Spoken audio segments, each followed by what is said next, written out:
You guys, we ain't in Los Angeles anymore. I think millennial Muslims are fearless. Allah. Trump's been impeached.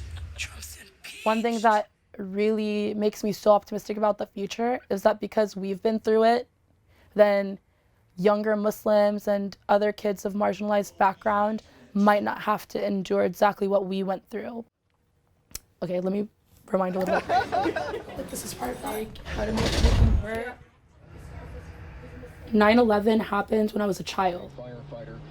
I went through puberty and the most difficult years of a young person's life, really under one of the biggest assaults on Muslim identity in modern American history. I was really robbed of the opportunity to develop my identity for myself on my own terms. The only reflections of myself that I ever saw in the news were in orange jumpsuits on men that looked like my father, or Muslim women hidden behind face veils that were always silent and portrayed to be oppressed.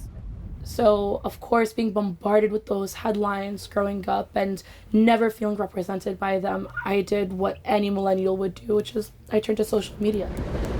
When I was in high school, I really didn't have that many friends. I didn't really connect with other people that well. I suffered a lot of bullying growing up. After I came back from my trip to Jordan, I decided to start wearing a headscarf.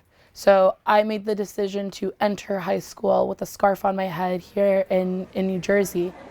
My first day back, when I was about to walk through the doors, like, had a bear breakdown right in front of the school because I was terrified of what my peers and my teachers would think of me when they realized that I was a Muslim. I was really, really shaken. I didn't want to walk in, and my dad told me, you know, if you don't want to wear it, it's like, you can take it off right now. But if you're able to commit to this, like in this moment, there's nothing in your life you won't be able to commit to. Muslim girl landed on the Forbes 30 under 30 list. The New York Times quoted us. Michelle Obama invited me to speak. Ilhan Omar gave us an interview after her election, being able to pitch a hijabi Barbie for Mattel. And even though those have been tremendous accomplishments for us, they really were only the very, very, very beginning, the start of what was to come. I'm about to do an interview.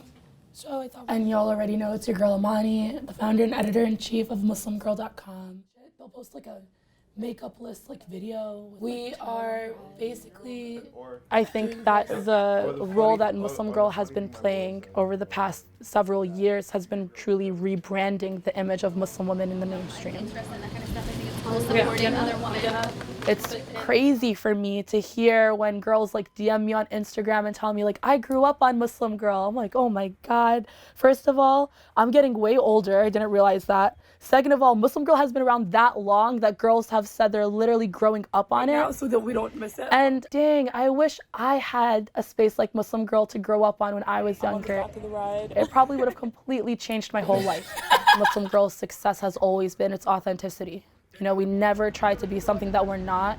These are the type of people that I love to surround myself with, like, honestly, like hustlers, pure hustlers. I love it. We simply try to be who we are and live up to that and be as real as possible.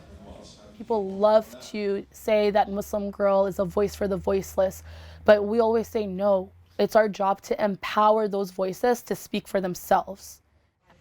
You guys, we just wrapped the on-screen interview for this piece. I spent literally the past 48 hours with these guys, and I feel like I know them, like, literally after they leave and be like, where did they go?